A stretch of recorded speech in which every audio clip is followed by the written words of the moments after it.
Ada satu kereta akhbar daripada BH Online, hampir separuh rakyat Malaysia langsung tidak diinsurans. Anda dah diinsurans ke belum? So kalau lihat di sini, seramai 46% rakyat Malaysia masih belum mempunyai sebarang perlindungan. Okay?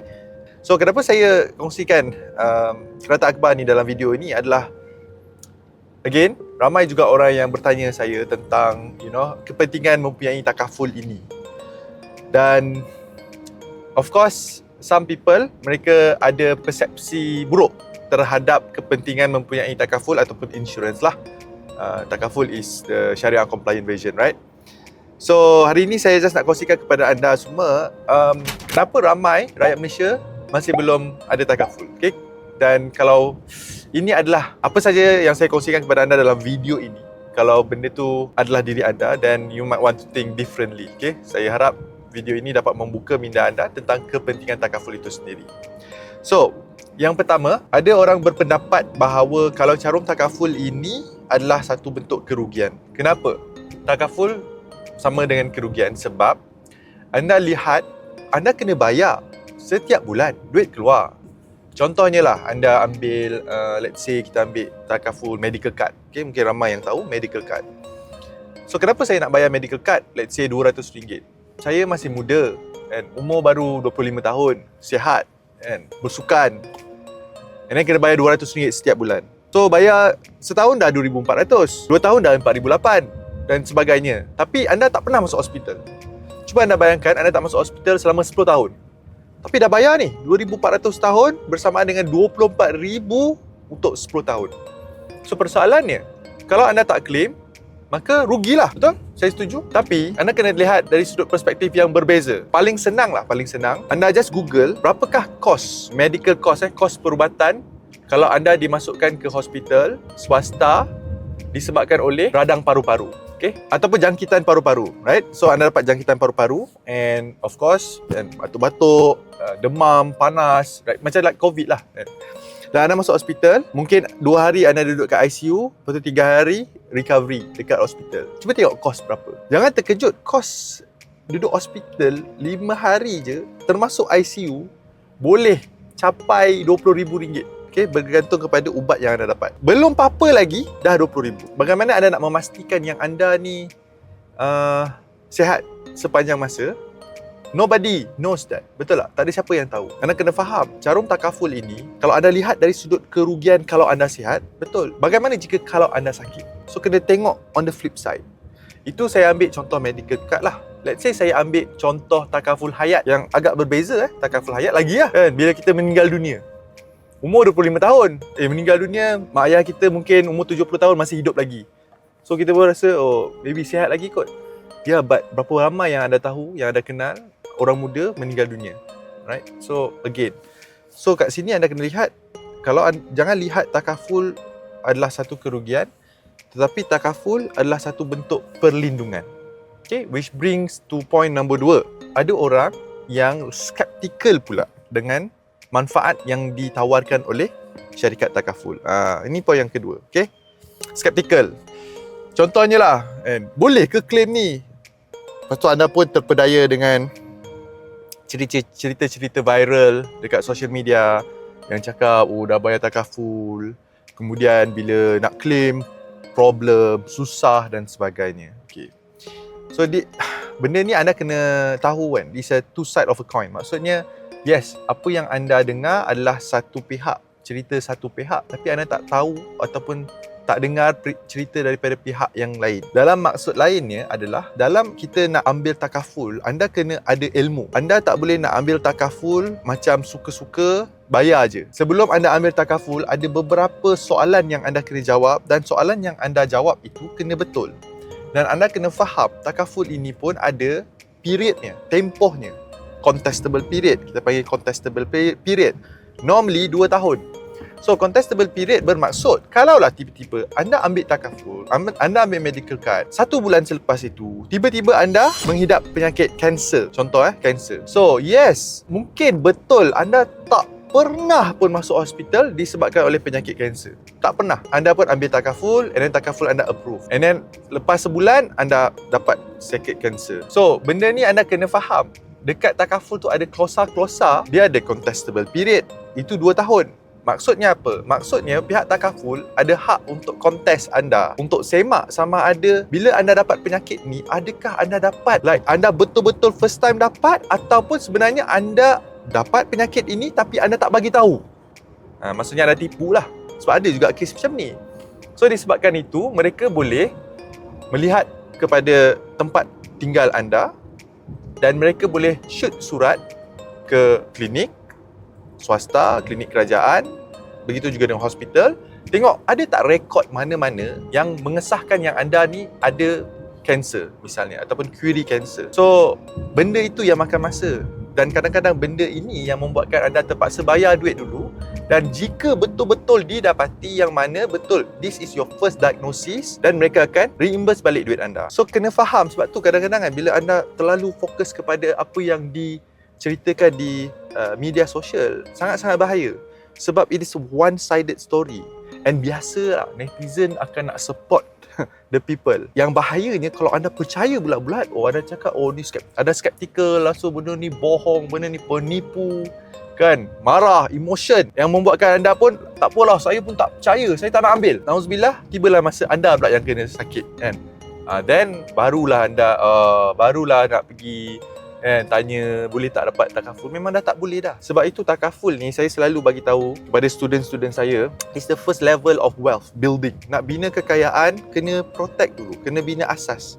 Kalau asas tak betul, anda terus fokus kepada pelaburan, anda terus fokus kepada pendapatan, naikkan pendapatan anda, kerja sana sini, tapi diri sendiri tak dilindungi, sangat-sangat bahaya. Sebab kalau anda sakit, the last thing that you want to do is anda terpaksa korek semula duit simpanan anda yang anda dah simpan, susah payah ni nak simpan duit, ataupun duit pelaburan anda terpaksa jual rumah, terpaksa jual saham, walaupun saham tengah dalam kerugian, terpaksa jual sebab anda memerlukan duit tersebut. In fact, kalau anda skeptical, again no pushing, dapatkan ilmu, tak tahu nak dapatkan ilmu kat mana, dekat bawah video ini, dekat dalam ruangan description, tim saya ada sertakan link untuk anda belajar, hadir ke kelas pilih takaful. Okay? Kelas pilih takaful percuma.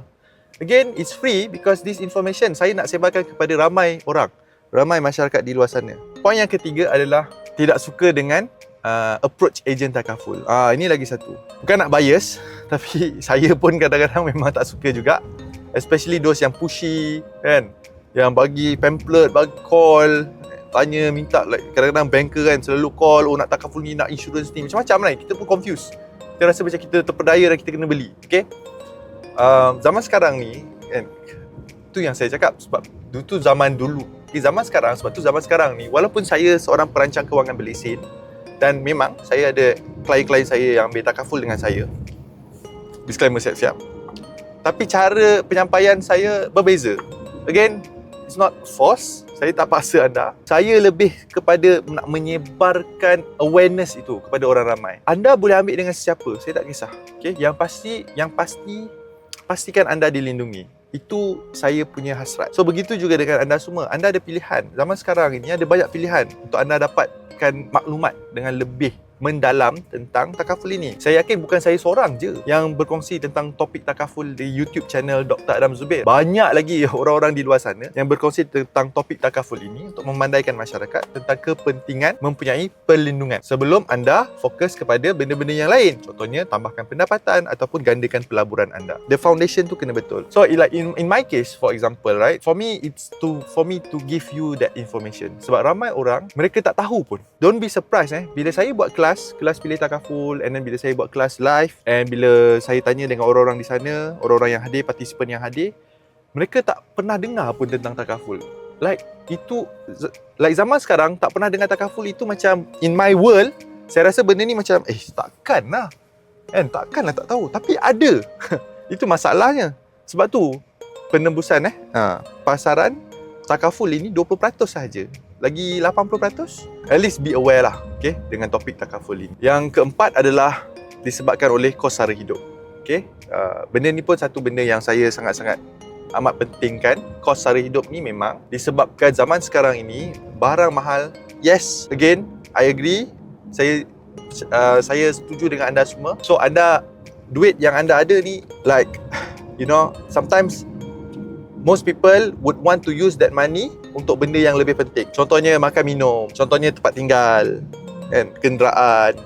Betul tak? So that is benda asas. So takaful ni is like, not so much lah. Ini saya punya pandangan. Betul. Tapi dalam dunia takaful ini, anda kena faham yang mana kena allocate budget untuk takaful.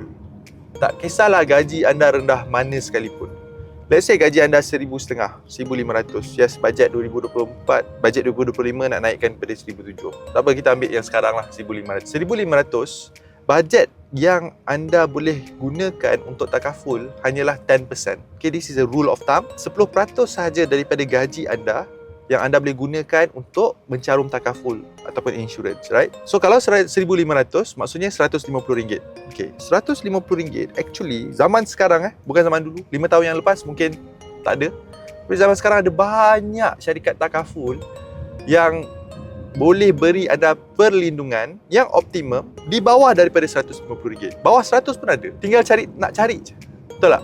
Cari tak cari je. Kalau anda tak cari, then tak jumpa lah. So, nasihat saya is this. Kalau bajet adalah terhad, dan bajet anda terhad, let's say gaji RM1,500, anda boleh allocate RM150. Yes, bukannya saya suruh anda push sampai RM150. Tak.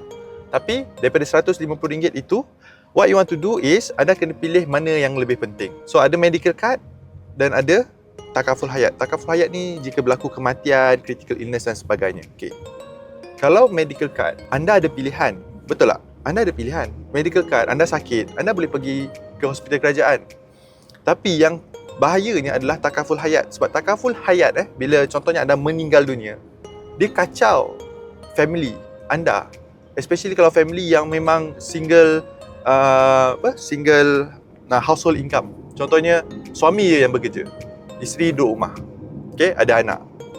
So, what happen kalau suami meninggal dunia?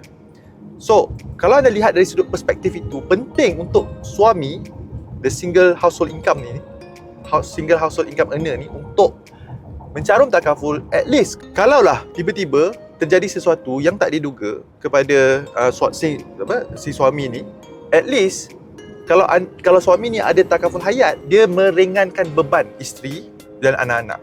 Okay, isteri untuk menyara hidup keluarga daripada takaful hayat ni lah. So, pandang dari sudut perspektif itu.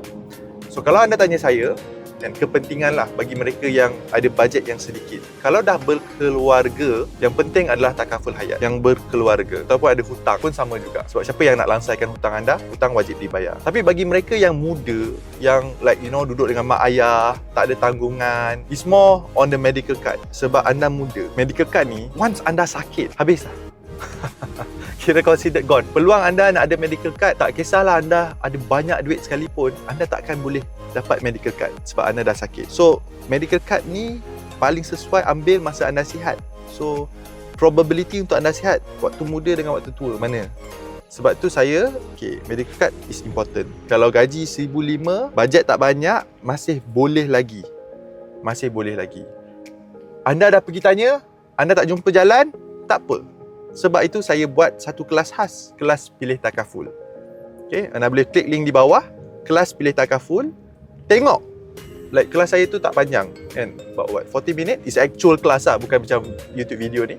So anda tengok, anda belajar, anda tahu cara pilih takaful yang betul, anda tahu cara agihkan duit anda dengan betul, dan yang paling penting, anda tahu macam mana nak dapatkan takaful yang sesuai dengan bajet anda sendiri. Bagi mereka yang mungkin nak belajar bagaimana nak menguruskan kewangan anda dengan betul, bagaimana nak tingkatkan dan gandakan simpanan anda, bagaimana nak memulakan pelaburan, tak kisahlah nak belajar pelaburan saham, pelaburan unit trust, pelaburan hartanah, anda boleh check out my education portal at www.epsorich.com/courses. Dekat situ ada banyak program-program yang saya develop khas untuk membantu anda meningkatkan kewangan anda, memperbaiki simpanan anda dan paling penting menggandakan pelaburan anda. So, do check out www.epsorich.com/courses. Manalah tahu, some of the programs mungkin dapat membantu anda untuk menyelesaikan masalah anda. So, do check it out. Itu saja daripada saya. Saya akan jumpa anda dalam video-video seterusnya.